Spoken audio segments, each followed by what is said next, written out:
اعوذ باللہ من الشیطان الرجیم بسم اللہ الرحمن الرحیم الحمد للہ رب العالمین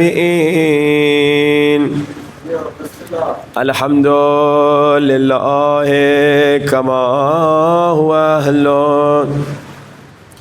والصلاة والسلام على أشرف الأنبياء والمرسلين وخاتم النبيين أبي القاسم محمد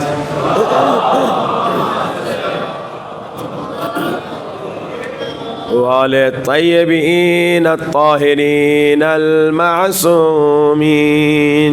دعا سرکار امام زمانہ سب مل کے.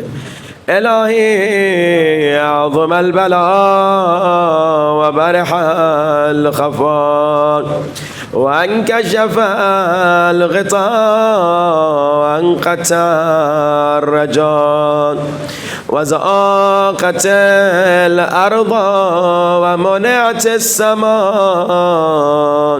وأنت المستعان وإليك المشتكى وعليك المعول في الشدة والرخاء. اللهم صل على محمد أولي الأمر الذين فرست علينا طاعتهم وعرفتنا بذلك منزلتهم ففرج عنا بحقهم فرجا عاجلا قريبا كلمح البصر أو هو أقرب. بلند آواز. يا محمد يا علي يا علي يا محمد يا علي يا علي اكفياني فإنكما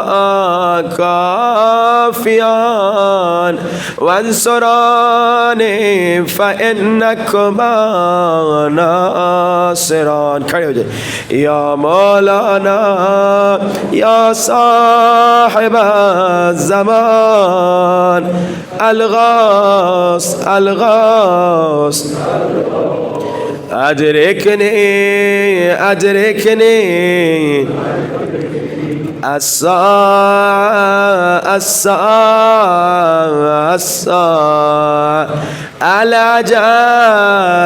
الأجل يا أرحم الراحمين بحق محمد وآله الطاهرين. صلوات.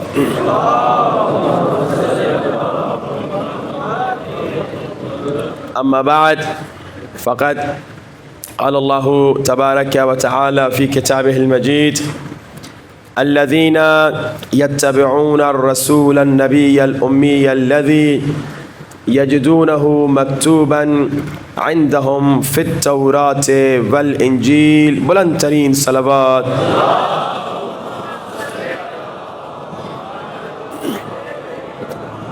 اذان واجب الاحترام مسلسل عظمت مولا مصطفیٰ پر تورات اور انجیل سے آیات سماعت فرما رہے ہیں کہ خالق کائنات نے جب ضمانت دی، گارنٹی دی، اس کا مطلب یہ ہے کہ دشمن جتنی کوشش کر لے مٹانے کی، مگر دشمن مٹ جائے گا مگر رسول کا ذکر نہ مٹ سکے گا. رسول کے متعلق انجیل سے آپ نے سنا، حضرت عیسیٰ نے کہا تمہارے لیے خیر ہے کہ میں چلا جاؤں تاکہ مشکل کشا آئے، مشکل کشا ورلڈ کے لیے ہے۔ ہم نے کہا قرآن میں بھی یہی آیت ہے، وما ارسلناک الا رحمتا للعالمین۔ مشکل کشا کی صفت یہ ہے کہ وہ اپنی طرف سے کچھ نہیں کہتا۔ ہم نے کہا قرآن میں بھی یہی آیت ہے، وما ینطق عن الہوی ان هو الا وحی یوحی۔ پھر تورات کی طرف بڑھے، تورات میں ڈیوٹرونومی 18 میں اللہ نے موسیٰ پہ وحی نازل کی کہ موسیٰ ایک نبی تیرے بعد آئے گا جو تیرے مثل ہوگا، اور وہ بھی اپنی طرف سے کچھ نہیں کہے گا، وہی کہے گا جو وہی کہے گی۔ اب اور آگے بڑھتے ہیں، مولا علی علیہ السلام کا ذکر انجیل سے آج آپ کی خدمت میں پیش کرنا چاہتا ہوں۔ انجیل میتھیو 27، متی کی انجیل اور چیپٹر 27، یہاں پر حضرت عیسیٰ کا ذکر ہے کہ حضرت عیسیٰ ان عیسائیوں کے مطابق، ہمارا تو عقیدہ یہ ہے عیسیٰ زندہ ہے، چوتھے آسمان پر ہے، مگر بعض عیسائیوں کا عقیدہ ہے انہیں پھانسی دے دی گئی، تو ان عیسائیوں کے عقیدے کے مطابق انجیل میں آیت ہے میتھیو 27، آیت تقریباً 45 کے بعد کے قریب حضرت عیسیٰ it was about 3 o'clock when Jesus cried with loud shout، 3 بجے کا ٹائم تھا، بعض انجیلوں میں ہے 9 بجے کا ٹائم تھا، جب عیسیٰ نے چیخ کر بلند آواز سے ایک مشکل کشا کو بلایا، اس مشکل کشا کا نام بتایا، ایلی ایلی لما شبقتنی، اے ایلی میری مدد کو آ جا۔ اب یہاں پر ایلی ہم کہتے ہیں مولا علی ہیں، لیکن عیسائیوں نے انگریزی بائبلوں میں ترجمہ کیا ہے، انہوں نے کہا ایلی سے مراد خدا ہے، کہتے ہیں ایلی سے مراد او مائی گاڈ۔ ابھی آپ اگر بائبل اٹھائیں گے انگریزی، سامنے بریکٹس میں ترجمہ لکھا ہوا ہے، ایلی ایلی لما شبقتنی کے سامنے اے میرے اللہ، او مائی گاڈ وائی ڈڈ یو لیو می، اے میرے اللہ تو نے مجھے کیوں چھوڑ دیا۔ لیکن ایلی کون ہے؟ وہی اسی چیپٹر میتھیو 27 میں آیتیں موجود ہیں، آج بھی آپ پڑھ سکتے ہیں۔ جو لوگ وہاں کھڑے ہوئے تھے، عیسیٰ کا قتل دیکھنے آئے تھے، ان کے مطابق عیسیٰ کی پھانسی دیکھنے آئے تھے، وہ کہتے ہیں لیٹ اس سی، انتظار کرو، بیٹھو، کھڑے رہو، دیکھو، ول ایلیا کم ٹو ہیلپ ہیم۔ یہاں حضرت عیسیٰ نے کیا کہا؟ ایلی لما شبقتنی، لیکن جو انتظار میں تھے انہوں نے کیا کہا؟ انتظار کرو، دیکھو کیا ایلیا مشکل کشائی کو آتا ہے۔ اب ایک بات تو ثابت ہو گئی انجیل سے کہ ایلی اور ایلیا ایک ہستی کا نام ہے، ایلی اور ایلیا ایک ہی شخص کا نام ہے۔ اب ایلیا کو تلاش کرے کون ہے؟ پوری تاریخ اسلام اٹھا کے دیکھ لیجئے، تاریخ انسانیت پڑھ لیجئے، تاریخ مسیحیت دیکھ لیجئے، کسی نے نہیں کہا کہ انا ایلیا فی الانجیل، مگر میدان جنگ خیبر میں جب میرے مولا علی یہودیوں کے سامنے آتے ہیں، مولا نے علم کو پتھر میں گاڑا، جب میرے مولا علی نے علم کو پتھر میں گاڑا، مرحب اپنے نجومی سے پوچھتا ہے ابھی تک جتنے آئے تھے علم پھینک کے جا رہے تھے، یہ آیا ہے اس نے علم کو پتھر میں گاڑ دیا، کمال کس کا ہے؟ نجومی نے کہا کمال اس کا نہیں ہے، وہ تو کمال ایک ستارے اور برج کا ہے، جب ستارہ کسی برج کے پشت میں جاتا ہے تو پھر یہ پتھر جو ہے لوہے کے لیے نرم ہو جاتا ہے۔ علی نے سن لیا، علی نے علم کو نکالا، پھر علم کو گاڑا، پھر علم کو نکالا، پھر علم کو گاڑا، پھر علم کو نکالا، پھر علم کو گاڑا۔ نجومی نے کہا مرحب، علی سے نہ لڑنا، کمال ستارے کا نہیں ہے، کمال علی کا ہے، یہ زمین پہ آسماں کے ستاروں سے کھیل رہا ہے۔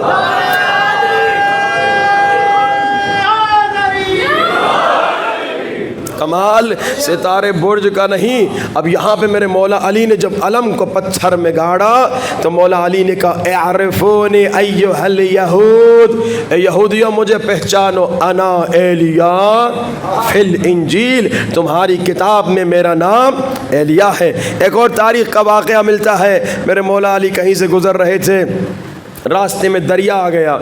اب دریا کراس کرنے کے لیے، دریا پار کرنے کے لیے یا کشتی ہو یا پل ہو، نہ وہاں کشتی تھی نہ وہاں پل تھی، مگر ایک آدمی بیٹھا ہوا تھا عیسائی۔ مولا نے اس سے پوچھا ذرا یہ تو بتا ادھر قریب کوئی کشتی یا پل ہے دریا پار کرنے کے لیے؟ اس نے کہا ہے تو بہت دور، مگر یہاں قریب میں کوئی نہیں، میرے مولا علی اولو الامر ہیں۔ مولا نے ہوا کو امر کیا، ہواؤں نے مولا کو ایک طرف سے اٹھا کے دوسری طرف رکھ دیا۔ اب یہ معجزہ جب اس عیسائی نے دیکھا، یہ کھڑا ہوا، یہ کھڑا ہو کے دریا کے اس طرف سے کہتا ہے، اے اللہ کے نیک بندے، تو نے بڑا معجزہ دکھا دیا، تو نے بڑی کرامت دکھا دی، تو نے بڑا کمال کر دیا، لیکن ذرا میرے کمال کو بھی دیکھو۔ اب یہ دریا کے سامنے کھڑا ہوتا ہے، کچھ پڑھتا ہے، پڑھنے کے بعد دریا پہ ویسے چلتا ہے جیسے ہم زمین پہ چلتے ہیں، اور دریا پہ چل کے مولا علی کے پاس آتا ہے، بڑا خوش ہوتا ہے، بڑا خوش ہوتا ہے کہ دیکھا تم نے بھی کمال دکھایا۔ مولا کو جانتا نہیں تھا، اے اللہ کے نیک بندے تم نے بھی کمال دکھایا، لیکن دیکھا میں نے بھی کمال دکھایا۔ مولا علی مسکرا کے پوچھتے ہیں، یہ جو کمال تم نے دکھایا، اس کمال کو دکھانے سے پہلے میں نے دیکھا دریا کے کنارے تو کھڑا تھا اور تیرے ہونٹ ہل رہے تھے اور تو کچھ دعا پڑھ رہا تھا، وہ کون سی دعا تھی، وہ کون سا ذکر تھا؟ یہ عیسائی راہب عابد کہتا ہے یہ بڑا عظیم ذکر ہے، ہماری کتاب میں ایک نام ہے، مشکل کشا کا نام ہے، مددگار کا نام ہے، جس نے آدم کی مدد کی، جس نے نوح کی مدد کی، جس نے ابراہیم کی مدد کی۔ میرے مولا علی نے پوچھا اس مددگار کا نام کیا ہے؟ تو کیا نام پڑھ کے چلنے لگا؟ کہا میں نے کہا یا ایلیا مدد، یا ایلیا مدد، یا ایلیا مدد۔ مولا نے کہا کیا ایلیا سے ملا ہے کبھی؟ کہا نہیں، میں ایلیا کے انتظار میں ہوں۔ مولا نے کہا انا ایلیا فی الانجیل، تیری کتاب میں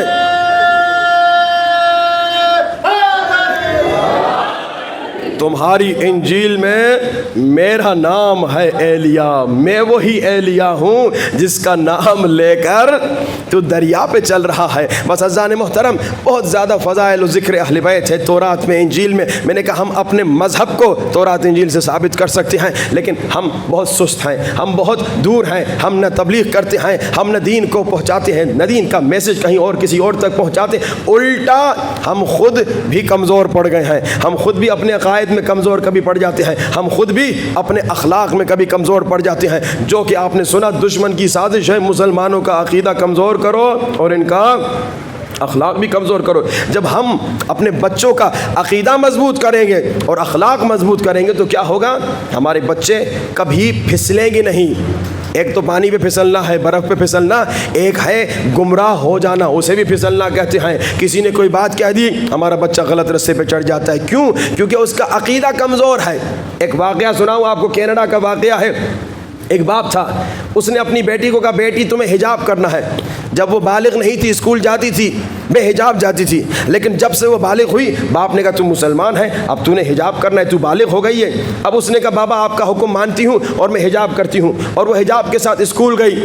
اب جب پہلے دن اسکول گئی تو کیا ہوا؟ ساری بچیوں نے مذاق اڑایا۔ کینیڈا کا واقعہ ہے، پرانے زمانے کا واقعہ ہے۔ اس زمانے میں اتنے مسلمان بھی نہیں ہوتے تھے کہ یہ حجاب اور اسکارف ایک نارمل چیز نظر آئے۔ ایک تو بچیاں حیران ہو گئی، دوسرا مذاق کرنے لگی یہ تو کیا پہن کے آئی ہے؟ اب بچی بیچاری پریشان واپس گھر آئی، بابا آپ نے کہا حجاب کرو، میں نے حجاب کیا مگر سب نے مذاق اڑایا، اب میں کل سے حجاب پہن کر نہیں جاؤں گی۔ اب ہمارا یہی حال نہیں ہوتا، بچے بیچارے جاتے ہیں، کوئی نیک عمل کرتے ہیں، کسی نے مذاق اڑا دیا، بچہ پھسل جاتا ہے، کہتے ہیں بس یہ کام میں نہیں کروں گا۔ کالج میں بچہ گیا، کسی گمراہ نے کوئی بات کہہ دی، بچہ گمراہ ہو جاتا ہے۔ یونیورسٹی میں بچہ گیا، کسی نے کوئی غلط بات کہہ دی، بچی گمراہ ہو جاتا ہے۔ مگر اگر ماں باپ اپنے بچوں کو دلیل دیں، مضبوط دلیل، تو بچہ خود گمراہ نہیں ہوگا بلکہ دوسروں کو بھی ہدایت دے گا۔ اب باپ نے کہا بیٹا تمہاری مرضی، لیکن میں تمہیں ایک دلیل سکھاتا ہوں، اس دلیل کے ساتھ کل بات کرنا، پھر دیکھنا کیا تمہیں نتیجہ ملتا ہے۔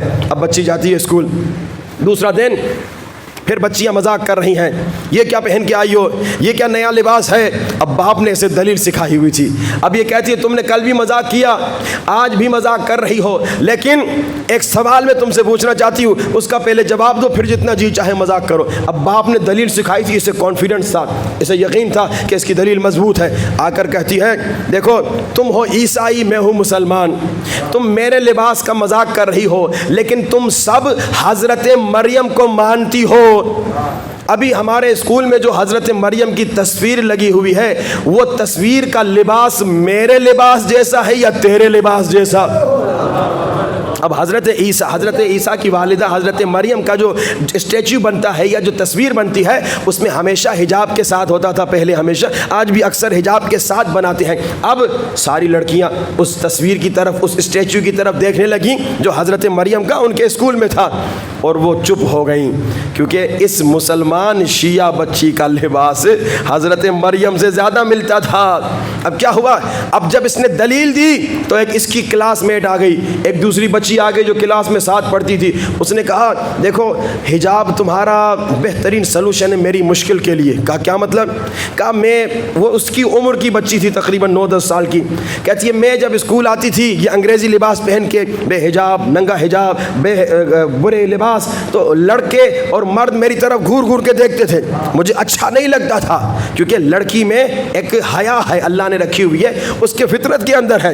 یہ ٹی وی، یہ ڈرامے، یہ فلمیں دیکھ دیکھ کر، دکھا کر اس پہ مٹی ڈال دی جاتی ہے، لیکن حقیقت میں لڑکی کی فطرت میں حیا ہے، اسے اچھا نہیں لگتا، چاہے انگریز ہو چاہے مسلمان ہو۔ اب کہتی ہے مجھے مسلسل جب لڑکے دیکھتے تھے نا تو مجھے اچھا نہیں لگتا تھا، مگر میرے پاس سلوشن کوئی نہیں تھا، لیکن اب جو میں نے تیرے لباس کو دیکھا اور تیری دلیل کو سنا، میں مسلمان تو نہیں ہو رہی لیکن تیرا لباس ضرور پہنوں گی۔ اب دیکھیے جب آپ اپنے بچے کو دلیل سکھائیں گے تو آپ کا بچہ، آپ کی بچی خود کبھی نہیں پھسلے گا بلکہ دوسروں کو بھی ہدایت دے گا۔ اب ہم نے پوری کوشش کرنی ہے اپنے بچوں کو دلیل دے، ہر عمل پہ ہمارے پاس دلیل ہے، ہر عقیدے پہ ہمارے پاس دلیل ہے۔ اب دیکھیے ہمارا سب سے بڑا عقیدہ کیا ہے؟ عقیدہ مولا علی ہے، عقیدہ خلافت بلا فصل ہے، ہمارا عقیدہ ہے کہ علی مولا خلیفہ بلا فصل ہے، اس پر ہمارے پاس دلیل ہے۔ اب یہ دلائل ہم دوسروں کو دیں پیار اور محبت سے۔ مثال کے طور پہ ہمارے دوست کہتے ہیں کہ مولا علی چوتھے خلیفے، ہم کہتے ہیں مولا علی پہلے خلیفے اور خلیفہ بلا فصل۔ اب اس پہ پیار اور محبت سے ایک عقلی دلیل آپ کی خدمت میں دینا چاہتا ہوں۔ دو علماء کا مناظرہ، ایک سنی عالم اور ایک شیعہ عالم۔ اب کیا ہوا؟ سنی عالم نے، کیونکہ دیکھیے ہمارا عقیدہ یہ ہے کہ اللہ کے رسول نے جانے سے پہلے اعلان کیا میدان غدیر خم میں کہ لوگوں جس کا میں مولا اس کا علی مولا، یعنی رسول خدا خلیفہ مقرر کر کے گئے مولا علی کو۔ لیکن ہمارے اہل سنت کے بھائی کیا کہتے ہیں؟ کہتے ہیں نہیں، رسول خدا نے خلیفہ مقرر نہیں کیا، کہا میرے بعد جاؤ سقیفہ میں انتخاب کرو جسے چاہو۔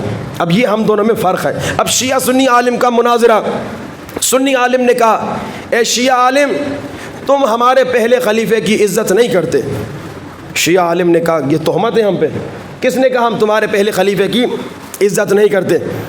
بلکہ شیعہ عالم کہتا ہے میں شیعہ عالم تمہارے پہلے خلیفے کی تم سے زیادہ عزت کرتا ہوں۔ اب یہ سنی حیران ہو گیا کہ یہ کیسے ہو سکتا ہے کہ تم شیعہ اور ہمارے پہلے خلیفے کی ہم سے زیادہ عزت کریں؟ کہا دلیل؟ اب شیعہ عالم کہتا ہے بھیا دیکھو میں تمہارے پہلے خلیفے کو بہت عقل مند سمجھتا ہوں، بہت ہوشیار، خلافت کے معاملے میں عقل مند، ہوشیار اور مدبر سمجھتا ہوں۔ اب یہ سنی عالم بڑا خوش ہوا، واہ بھائی واہ، پہلی مرتبہ کوئی شیعہ عالم پہلے خلیفے کی تعریف کر رہا ہے۔ اب یہاں شیعہ عالم کہتا ہے میں تمہارے پہلے خلیفے کو رسول خدا سے بھی زیادہ عقل مند سمجھتا ہوں۔ اب یہاں پہ سنی عالم نے کہا بھائی ہم تعریف کرتے ہیں لیکن اتنی زیادہ نہیں، یہ تم کچھ زیادہ تعریف کر رہے ہو، رسول خدا سے تو عقل مند نہیں ہو سکتا۔ اب شیعہ عالم کہتا ہے بھائی تمہارے پہلے خلیفے کو اتنی عقل تھی کہ جانے سے پہلے اپنا جانشین مقرر کر دے، تمہارے پہلے خلیفے کو اتنی عقل تھی کہ جانے سے پہلے اپنا پہلا خلیفہ مقرر کر دے، اپنے بعد کا خلیفہ مقرر کر دے، لیکن تمہارے بقول رسول خدا نے جانے سے پہلے کوئی جانشین مقرر نہیں کیا۔ اب یہ سنی بیچارہ پھنس گیا کہ یا رسول کو بچائے یا پہلے خلیفے کو بچائے۔ آئیے پیار اور محبت سے عقلی دلائل سے گفتگو کرے، لیکن ہمارا حال یہ ہے پاکستان میں تعصب بہت زیادہ ہے، اگر کسی کے ساتھ پیار اور محبت سے بھی گفتگو کی جائے تو لوگ ناراض ہو جاتے ہیں۔ لیکن اگر اللہ نے ہمیں حیوان نہیں بنایا، اللہ نے ہمیں انسان بنایا ہے، تو انسان کو اللہ نے عقل دی ہے۔ میں نے پہلے دن کہا تھا عقل زنگ لگانے کے لیے نہیں دی، عقل استعمال کرنے۔ ذرا سوچو کہ بھائی پہلا خلیفہ زیادہ عقل مند، یعنی اس کی عقل نبی سے زیادہ ہوئی، کیونکہ اس کو اتنی عقل ہے کہ میرے بعد جانشین ہونا چاہیے، مگر تمہارے بقول رسول کو اتنی عقل نعوذ باللہ نہیں کہ وہ یہ سوچے کہ میرے بعد جانشین ہونا چاہیے، کوئی نہ کوئی تو ہو۔ یہ کیسے ہو سکتا ہے؟ رسول خدا اتنی خدمت کریں، اتنی دین کی، اتنا دین اور اسلام پھیلائے، اور کہ میں جا رہا ہوں، تم اپنی مرضی سے جسے چاہو انتخاب کرو۔ بھائی یہ کام تو آج چھوٹا سا معمولی دکاندار بھی نہیں کرتا۔ دکاندار جب اپنی دکان سے نکلتا ہے، یا دکان کو بند کر کے نکلتا ہے، یا کسی اپنے کو دکان پہ چھوڑ کے جاتا ہے کہ جب تک میں نہیں ہوں تو دکان کا خیال رکھنا۔ بس عزیزان محترم، آئیے دلائل اپنے بچوں کو سکھائیے۔ ہمارے بچوں کے پاس عظیم خزانہ ہے، عظیم سرمایہ ہے، لیکن ہم اس سے جاہل ہیں، ہم اس سے غافل ہیں۔ ہمارے بچے اسی لیے کبھی کبھار غلط رستوں پہ چڑھ جاتے ہیں۔ اور دوسرا خطرہ کیا ہے؟ دشمن کا حملہ، کہ اخلاق مسلمانوں کا بگاڑ دو۔ جب اخلاق بگڑ جائے گا تو بس پھر کیا رہے گا؟ یہاں سے عقائد بگڑ جائیں، وہاں سے اخلاق بگڑ جائے تو مسلمان کا پھر اور رہا کیا؟ عقائد ہے جو مسلمان کو طاقت دیتا ہے، اخلاق ہے جو مسلمان کو سپر پاور بناتا ہے۔ اور اخلاقی بیماریوں پہ ہم گفتگو کر رہے ہیں کہ یہ اخلاقی بیماریاں ہمیں امام زمانہ سے دور کر رہی ہیں۔ ان اخلاقی بیماریوں میں ایک بیماری کیا تھی؟ غیبت۔ لوگوں غیبت نہ کرو، یہ بڑی خطرناک بیماری ہے، تمہارے اعمال تباہ کر دے گی۔ دوسری خطرناک اخلاقی بیماری ریاکاری۔ ریاکاری بڑی خطرناک بیماری ہے کہ اللہ کے رسول گریہ کر رہے تھے۔ اصحاب نے پوچھا یا رسول خدا گریہ کا سبب؟ اللہ کے رسول نے فرمایا آخر زمان کے لوگ، بعض لوگ میرے بعد شرک میں مبتلا ہوں گے۔ تو اصحاب نے کہا یا رسول خدا کیا وہ بت پرستی شروع کریں گے؟ فرمایا بت پرستی شروع نہیں کریں گے، وہ اپنے اعمال میں لوگوں کو شریک کریں گے۔ نماز پڑھیں گے لیکن اللہ کے لیے نہیں، لوگوں کی تعریف لینے کے لیے۔ روزہ رکھیں گے اللہ کے لیے نہیں مگر لوگوں کی واہ واہ کے لیے۔ مجلس پڑھیں گے اللہ کے لیے نہیں لیکن لوگ واہ واہ کریں اس لیے۔ یہ ہمارا حال نہیں ہوا آج؟ ہم کتنے اعمال کر رہے ہوتے ہیں لیکن ہمارے ذہن میں لوگ چل رہے ہوتے ہیں۔ میں نے ایک جملہ کہا تھا، لوگ اکثر کہتے ہیں لوگ کیا کہیں گے، بیٹا یہ کام نہ کرنا لوگ کیا کہیں گے، بیٹا یہ کام نہ کرنا لوگ کیا سوچیں گے۔ کبھی ہم یہ نہیں کہتے بچوں کو بیٹا یہ کام نہ کر خدا کیا کہے گا۔ اب سنیے ریاکاری کتنا خطرناک وائرس ہے، کتنی خطرناک بیماری ہے۔ اللہ کے رسول فرماتے ہیں اللہ نے 7 آسمان بنانے سے پہلے 7 دربان ان آسمانوں کے لیے بنائے، 7 فرشتے بنائے جو ان 7 آسمانوں کے دربان بنے۔ اور اللہ نے کچھ فرشتے بنائے ہیں جو زمین سے لوگوں کے اعمال کو آسمان میں لے کر آتے ہیں۔ آپ نے نماز پڑھی، فرشتہ آپ کا عمل اوپر لے جائے گا۔ اب یہ 7 آسمانوں پہ 7 دربان ہیں۔ پہلے آسمان کا دربان چیک کرے گا آپ کے عمل کو، اس نے نماز تو پڑھی ہے، اس نے روزہ تو رکھا ہے، اس نے غیبت تو کہیں نہیں کی۔ اگر غیبت کی ہو اس کا عمل ریجیکٹ ہو جائے گا، پہلے آسمان میں ریجیکٹ ہو جائے گا۔ لیکن اگر غیبت نہیں کی اس کا عمل دوسرے آسمان میں جائے گا۔ آپ کی نماز، آپ کا روزہ، آپ کی عزاداری، آپ کا عمل دوسرے آسمان پہ پہنچ گیا، پہلے آسمان سے پاس ہو گیا، اب دوسرے آسمان پہ پہنچے گا، دوسرے آسمان کا فرشتہ دیکھے گا اس نے فخر فروشی تو نہیں کی۔ یہ فخر فروشی کیا ہے؟ یہ تکبر کا فیملی ممبر ہے، اس کا رشتہ دار ہے۔ بھائی ہمارے پاس تو ہیول گاڑی ہے، بھائی وہ فلاں آدمی تو میران چلاتا ہے، ہمارے پاس تو ماشاءاللہ بحریہ میں ایک گھر ہے، ایک ڈیفینس میں گھر ہے، ہمارے پاس تو اتنے بچے ہیں، ہمارا خاندان اتنا بڑا ہے، فخر کرتے ہیں اور دوسروں کے سامنے فخر فروشی کرتے ہیں۔ اب اگر یہ آپ میں بیماری نہیں تھی، آپ کا عمل پاس ہوگا تیسرے آسمان میں۔ اب تیسرے آسمان میں وہاں کا فرشتہ دربان دیکھے گا اس انسان میں تکبر ہے یا نہیں۔ تکبر یعنی کیا؟ میں اس سے بہتر، میں سید ہوں میں اس سے بہتر، میں عالم ہوں میں اس سے بہتر، میں بڑا ہوں میں اس سے بہتر، میں جنرل ہوں میں اس سے بہتر، میں فلاں آفیسر ہوں میں اس سے بہتر، میں حسین ہوں میں اس سے بہتر، میں فلاں ہوں میں اس سے بہتر۔ شیطان نے یہی کہا تھا میں آگ سے بنا ہوا مٹی سے بنا ہے، میں اس سے بہتر۔ اب اگر آپ کے عمل میں تکبر تھا آپ کا عمل وہاں تیسرے آسمان میں ریجیکٹ ہو جائے گا۔ اب دیکھیے آپ کا عمل بڑھتا جا رہا ہے، لیکن اگر آپ کے عمل میں تکبر نہیں تھا آپ کا عمل اور بڑھے گا۔ اب چوتھے آسمان پہ پہنچے گا، چوتھے آسمان کا دربار دیکھے گا اس کے عمل میں عجب ہے یا نہیں۔ عجب تکبر کا سمجھے چھوٹا بھائی ہے، چھوٹی بہن ہے۔ اب عجب کیا ہے؟ عجب یعنی خود پہ ناز کرنا، اپنی کسی خوبی پر جو اللہ نے آپ کو عطا کی ہے اس پہ ناز کرنا۔ میں کتنا بڑا عالم ہوں، اب اس عجب میں خود کو دوسرے سے کمپیئر نہیں کرتے، یعنی یہ نہیں کہتے میں اس سے بہتر ہوں، صرف میں کتنا خوبصورت ہوں، میں کتنا سریلا ہوں، میں کتنا عالم ہوں، میں کتنا اچھا، کسی اپنی خوبی پہ ناز کرنا۔ اگر یہ آپ میں عیب ہوگا تو آپ کا عمل ریجیکٹ چلا جائے گا، لیکن اگر آپ میں یہ عیب نہیں ہوگا اب آپ کا عمل اور اوپر جائے گا، 5ویں آسمان پر۔ اب وہاں کا دربان دیکھے گا، اس میں غیبت نہیں، اس عمل کرنے والے میں فخر فروشی نہیں، تکبر نہیں، عجب نہیں، لیکن دیکھے گا کیا اس میں حسد ہے؟ اگر حسد یعنی جلتا ہے، حسد یعنی جلتا ہے، اچھا اس کو یہ چیز مل گئی مجھے نہیں ملی، تو تو بھی تو محنت کر، کس نے تمہیں کہا محنت نہ کرو، تو محنت کر، تو بھی آگے بڑھ، لیکن یہ حسد بڑا خطرناک ہوتا ہے۔ اب اگر اس میں حسد ہوگا اس کا عمل ریجیکٹ۔ اچھا اب اگر حسد نہیں ہوگا یہ عمل اس کا 6 آسمان پہ جائے گا، اس میں غیبت نہیں تھی، اس میں فخر فروشی نہیں تھی، اس میں تکبر نہیں تھا، اس میں عجب نہیں تھا، اس میں حسد نہیں، یعنی اتنا نیک انسان، نمازی بھی، روزے دار بھی۔ اب 6 آسمان کا فرشتہ دیکھے گا کیا اس کے دل میں رحم ہے یا نہیں، کیا یہ غریب کی مدد کرتا ہے، کیا یہ مظلوم بھائیوں کی مدد کرتا ہے، کیا یہ القادر المقتدر القوی القائم اپنے بھائیوں کے لیے پڑھتا ہے۔ یہ بھی رحم سے کنیکٹڈ ہے نا، کہ بھائی آپ کے دل میں رحم آئے گا تو آپ پڑھیں گے کہ بیچارے مظلوم ان کے بچے مارے جائیں، یعنی اس کے دل میں رحم ہے یا نہیں۔ اگر رحم نہیں عمل ریجیکٹ، واپس، قبول نہیں۔ اچھا اب 6 آسمان کراس کر کے آپ آ گئے، اب غور کیجیے گا ہمارا موضوع جو چل رہا ہے کیا ہے، ریاکاری۔ ہاں یہ نفس کی بیماری ہے۔ 6 آسمان کراس کر کے آپ کا عمل آ گیا، 6 آسمان پاس ہو گئے، اب 7واں آسمان جنت کے قریب ہے، آپ کا عمل آپ کو جنت لے جانے والا ہے۔ فرشتہ کہے گا اس نے غیبت نہیں کی، فخر فروشی نہیں کی، تکبر نہیں کیا، عجب میں مبتلا نہیں تھا، حسد نہیں کیا، رحم دل تھا، اب تو جنت جانے والا ہے۔ دیکھو اس کے عمل میں ریا ہے یا نہیں۔ اگر ریاکاری تمہارے عمل میں ہو جنت کے دروازے سے نیچے پھینک دیے جاؤ گے۔ یہ دیکھ کتنی خطرناک بیماری ہے، یہ روایت انسان کو بیدار کرنے کے لیے کافی ہے۔ اب اگر ریا ہوگی تو عمل ضائع، اور اگر ریا نہیں ہوگی تو عمل تمہیں آگے لے جائے گا۔ یہ دیکھا اتنی خطرناک بیماری۔ اب بہت سا، کیونکہ آج بہت دیر بھی ہو چکی ہے، میں زیادہ آپ کا ٹائم نہیں لوں گا، صرف ریاکاری کا علاج ایک آپ کو بتاؤں، اور یہ سمجھیے آج کا نسخہ بھی آپ کے لیے۔ ریاکاری کا علاج وہ کیا ہے؟ دیکھیے ہم ریا کرتے کیوں ہیں؟ ہم ریاکاری اس لیے کرتے ہیں کہ بھائی وہ سامنے والا دیکھے گا میری نماز کو، میری تعریف کرے گا، کیونکہ میں تعریف سننا پسند کرتا ہوں۔ اچھا پھر میں ریا کیوں کرتا ہوں؟ اس لیے کہ میں پسند نہیں کرتا کوئی میری تنقید کرے، کوئی میری برائی کرے، تو اس لیے میں بہت سارے کام کرتا ہوں کہ کوئی میری برائی نہ کرے، کوئی میری تعریف کرے۔ یہ 2 وجوہات ہیں۔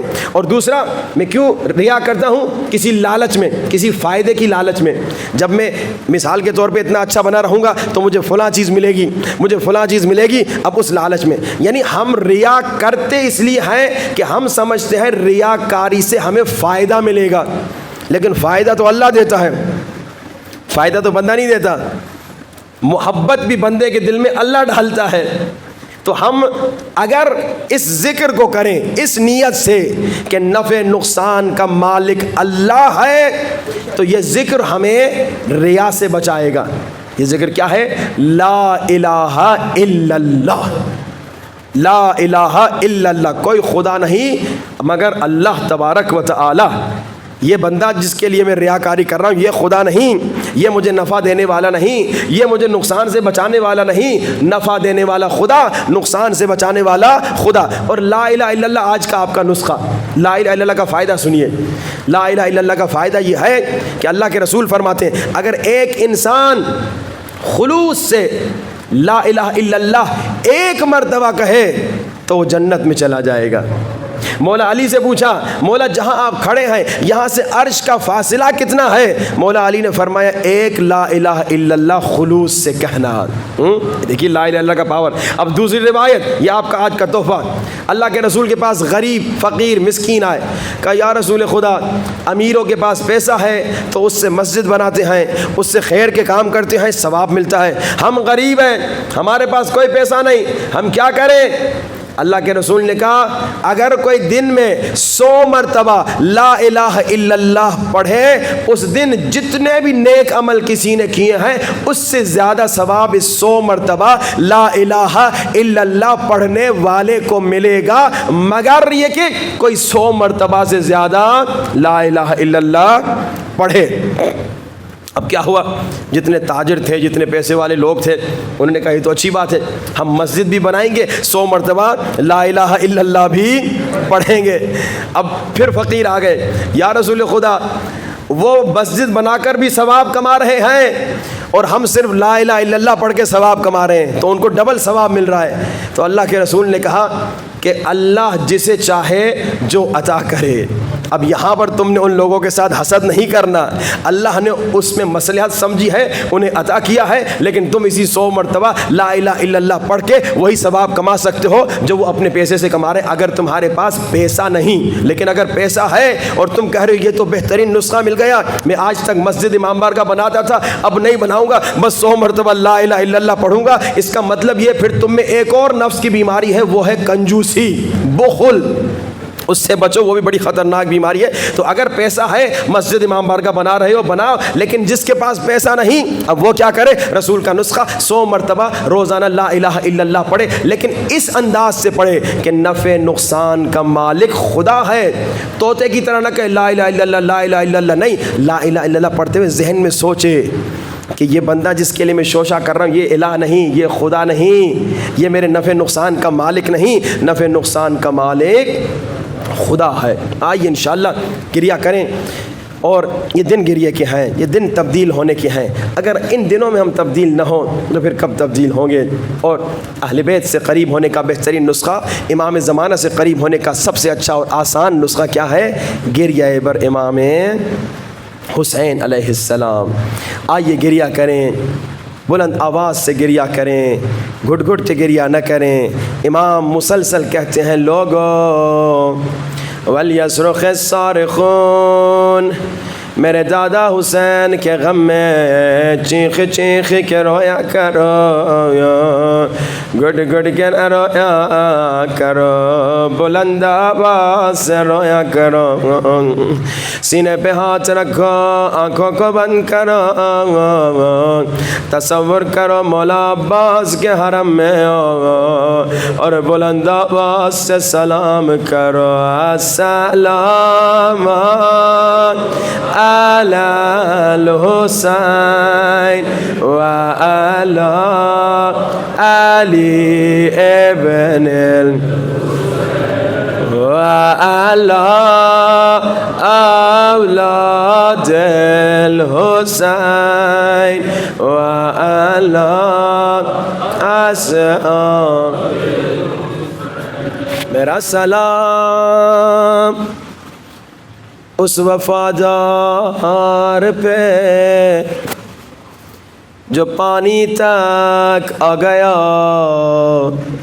مگر اس نے پانی نہیں پیا۔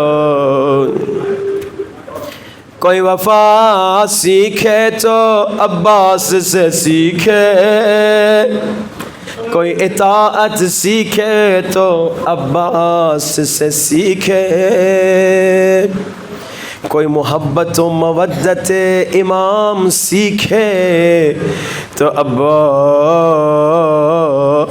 سے سیکھے۔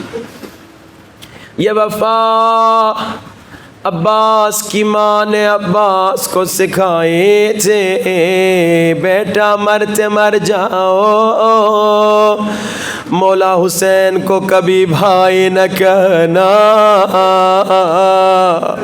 کبھی آقا کہنا، کبھی مولا کہنا۔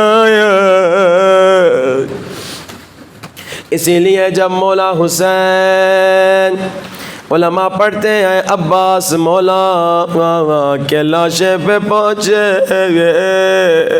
مولا حسین نے فرمایا عباس تو نے کبھی مجھے مولا کہا کبھی آقا کہا، آج میری آخری آرزو یہ ہے، ہائے عباس مجھے بھائی کہہ کے پکارو۔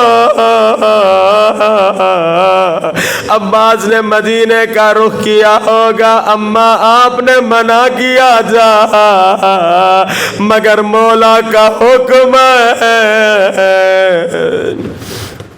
عزادارو عجب نہیں، مولا عباس کی ماں بی بی ام المنیر رو رو کے کہتی ہوں گے عباس میرے بیٹے مجھے یقین نہیں آتا تیرے بازو کٹے ہوں گے، مگر عباس جب سنتی ہوں سکینہ کو تماچے لگے تو یقین کرنا پڑتا ہے عباس کے بازو نہیں تھے، تبھی ظالموں نے سکینہ کو تماچے۔ عزادارو کوئی گھٹ گھٹ کے نہ روئے، بلند آواز سے رو بی بی ام البنین کا بین، عجب نہیں بی بی ام البنین رو کے کہتی ہوگی عباس مجھے یقین نہیں آتا تیرے بازو کٹے ہوگے، مگر عباس جب سنتی ہو اور زینب کے سر سے ہے چادر چھینی گئے، ہاں یقین کرتی عباس تیرے بازو سلامت نہیں تھے۔ عزاداروں ایک ذاکر تھا، اکثر حضرت عباس کے مصائب پڑھتا تھا، اتنے مصائب مولا عباس کے اس نے پڑھے کہ لوگ اسے عباس کا ذاکر کہنے لگے۔ ایک مرتبہ اسے خواب میں حضرت عباس کی زیارت ہوتی ہے، حضرت عباس فرماتے تم نے ابھی میرا ایک مصائب نہیں پڑھا۔ یہ ذاکر کہتا ہے مولا جو مصائب میں نے کتابوں میں پڑھے مقتل میں دیکھے وہ سارے پڑھ دیے، یہ مولا میں پڑھتا ہوں جب آپ پانی لے کے خیموں کی طرف جا رہے تھے ظالموں نے آپ کا ایک بازو کاٹ دیا، مگر آپ نے مشکیزے کو گرنے نہیں دیا، آپ نے دوسرے ہاتھوں میں مشکیزہ اٹھایا، ظالموں نے دوسرا بازو کاٹا، آپ نے دانتوں سے مشکیزے کو پکڑا۔ مولا کیا یہ آپ کے مصائب نہیں؟ مولا نے کہا یہ میری مصیبت ہے، لیکن ابھی تو نے وہ مصیبت نہیں پڑھی۔ اللہ اکبر، ذاکر کہتا ہے مولا تو پھر آپ خود بتائیے وہ آپ کی مصیبت کون سی ہے جو اب تک میں نے نہیں پڑھی؟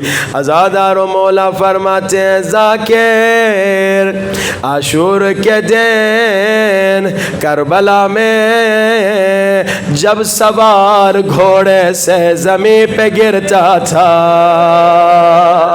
اپنے ہاتھوں کے سہارے خود کو بچاتا تھا، مگر میں کربلا کا واحد شہید جب گھوڑے سے زمین پہ گرا میرے بازو سلامت نہیں تھے، میں منہ کے بال زمین پہ گرا۔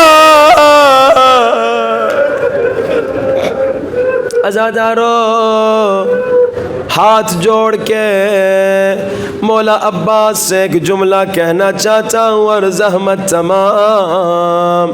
مولا عباس یہ سچ ہے، عاشور کے دن کوئی شہید آپ کی طرح گھوڑے سے زمین پہ نہیں آیا، لیکن قدیمی مومنوں 11 محرم کو زینب اونٹ سے ایسے گری جیسے عباس گھوڑے سے گرے۔ قدیمی مومن سمجھ گئے، مگر کوئی بچہ اگر پوچھے عباس کے تو بازو کٹے ہوئے تھے، زینب کے تو بازو سلامت تھے، میں جواب نہیں دوں گا۔ امام زمانہ زیارت ناحیہ میں فرماتے ہیں میرا سلام میری ان پھپھیوں پہ اور جن کے ہاتھ گردن کے پیچھے بندھے تھے، زینب کے ہاتھ گردن کے پیچھے بندھے ہیں، زینب عباس کی طرح منہ کے بال زمین پہ گری۔